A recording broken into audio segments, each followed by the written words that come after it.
Baie welkom by hierdie spiksplinter nuwe program, Media Aktueel. Die media speel so 'n geweldige belangrike rol in 'n mens se lewe. Alle forme van inligting kom eintlik maar na mense toe deur middel van die media. 'n Mens dink aan die gedrukte media, 'n mens dink aan die media wat 'n mens in die teaters raakloop op die verhoog, ook natuurlik die televisie, die rolprente, ag noem maar op, die radio. Daar's 'n groot verskeidenheid van moontlikhede waardeur inligting na mense toe moet kom. En is 'n hele stuk vaardigheid wat 'n mens moet ontwikkel om tussen goeie en slegte kommunikasie te onderskei. Dis waarmee ons graag wil help in hierdie program Media Aktueel. Ek is so bly dat jy ingeskakel is en hoop dat jy hierdie program insiggewend en baie informatief sal vind. Dis my baie groot voorreg om julle voor te stel aan Siska de Beer. Nou Siska laat my dink aan hierdie mure wat altyd so besig is, want sy is een van daai baie besige mense. Maar die saak waarmee sy besig is baie verdienslik en is my 'n groot voorreg om haar hier in die ateljee te verwelkom. Dag sê Siska, baie welkom. Baie dankie Jannie, dis so 'n voorreg om hier te sit en net te weet ons is deel van die media. As ek aan jou dink, dan dink ek aan die e-posse wat ek vir jou skryf. The editor at the vessel. Dis korrek, ja. Die Erdekryk is die koerant waarmee jy jouself besig hou. Vertel asseblief vir ons, hoe het jy betrokke geraak by die Erdekryk? Ja nee, dit hang af hoeveel tyd het julle. In elk geval, ja, dit was 1998. Ek het 2 jaar tevore het ek begin prentjies sien en drome gedroom oor 'n koerant, maar ek was glad nie in die media betrokke nie. Ek het glad nie kennis gehad nie. Sure. Maar ek het net prentjies begin sien en ek het besef die Here praat met my want dit het in die nag gekom. Ja. En so het die droom naderhand 'n visie geword en ek het met die Here gestoei want dit was so die einde van 97 en of die einde van 96 en die hele 97 het ek gestoei en ek het naderhand na die platteland toe gegaan en so by einde 98 hier by Oktober toe weet ek nou is dit tyd en ek sê vir die Here, ja Here, ek sal dit doen, maar gee my net 'n naam.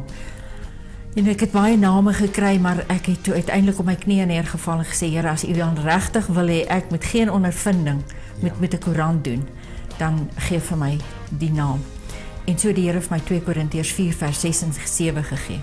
En toe ek die Erdekryk raak lees in daardie skrif, toe besef ek, dis die naam van die koerant.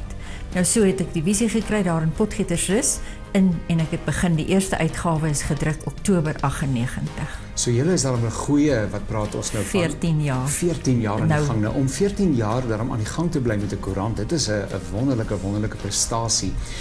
Wat sou jy sê is die missie van die Erdekryk? Wat wil julle graag doen? Ja nee, om die missie uit te dra is maar om op die publiek te fokus op die markplein. Ek wil graag dat gered en ongered die koerant kry. Die gered weet waarvan ons praat, maar ongered wil ons graag gee om van te lees. En dis daarom wat ek so graag op die markplein wil versprei. Nou as daar mense is wat die Erdekryk al onder oog gehad het, sal hulle agterkom dat daar 'n veelheid van inligting is.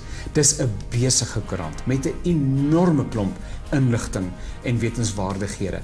Dit moet dan baie werk wees om dit alles bymekaar te maak. Hoe gereeld verskyn die Erdekryk en hoe kry jy dit reg om so 'n geweldige klomp inligting bymekaar te trek? Ja nee, dit maak deel uit van die missie en die visie om landwyd te gaan. So ek spandeer baie tyd om van die Kaap tot in Limpopo nuus te kry en te soek en want uit die aard van die saak het ek nie verteenwoordigers in elke dorp en stad nie. So ek moet maar soek. Dit vat regtig tyd en dit is maar krap hier en hoor daar en ry daar en kuier daar en kyk daar en lees daar om daarom landwyd vir die mense nuus te gee. Jy weet, ek doen baie op van Pretoria af op tot in Polokwane, maar nou moet ek ook nuus gee wat die Kaapenaars ook weer wil lees want die koerant gaan selfs af tot in die Kaap. Ja. En hoe gereeld verskyn dit? Eenmal 'n maand. Dis 'n maandkoerant en dis 'n tweetalige maandkoerant. Ja.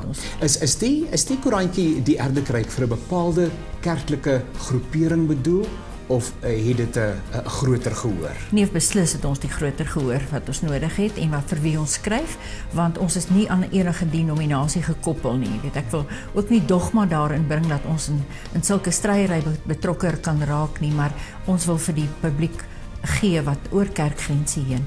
En daarom doen ek ook baie gemeenskapsnuus. Jy weet, ons het altyd die mense van kanker en almal wat besig is in die gemeenskap. Ek het verlede jaar byvoorbeeld elke maand oor gestremdheid, een of ander gestremdheid gepubliseer. Jy weet, van die dowes en die blindes en almal wat een of ander wat ons mense kan inlig. Mense moet lees waaroor gaan dit en waarby is Christene betrokke, waarmee hou hulle besig. Dit is maar my hele idee van die koerant. En dis eintlik essensiële klomp goeie nuus.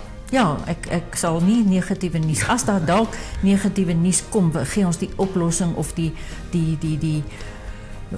wat mense vra aan die einde, dat mense weet, jy weet, waar kan hulle hulp kry of wat is dit, maar ons sal altyd goeie nuus publiseer. Daar's net weer baie bedieninge wat in 'n tyd van ekonomiese swaar kry, uitdagings in die hektyd, maar die Here is vir julle goed. Hoe kry julle dit reg om finansiëel ook op dreef te bly? Bid. Ja, nee, dit is regtig moeilik. Dis nie 'n maklike opdrag dit nie. Maar ons vra maar dat mense die koerant sal aankoop teen 'n R6 'n koerant en dan is dit moeilik want die mense vergelyk dit altyd met 'n plaaslike sekulêre koerant wat gratis in 'n area versprei word, maar my area strek van Limpopo tot in die Kaap. Ja. So ek kan dit onmoontlik nie gratis doen nie. Ja. Maar ons verkoop advertensies om ons drukkoste te delg. Maar ja, dis ook moeilik want ons het mense sukkel maar jy weet daar buite, maar ons probeer maar in wonder bo wonder trek die Here ons elke maand deur. Sover het hy nog elke maand was hy getrou en het hy ons nog deurgetrek. Nou ja, R6 is dan buitengewoon bekostigbaar. Net 'n laaste vraagie, as daar nou mense is wat graag hierdie koerantjie nou, ek het hom al oral raak geloop, maar hoe sou iemand dan nou die koerant in die hande kry, want hy word nou normaalweg daarom nou nie by al die kafees of inkopiesentra beskikbaar gestel nie. Nee, ons stel dit nie daar beskikbaar nie. Ons sit dit maar in by mense wat vir ons dit opneem en ons sponsor en so.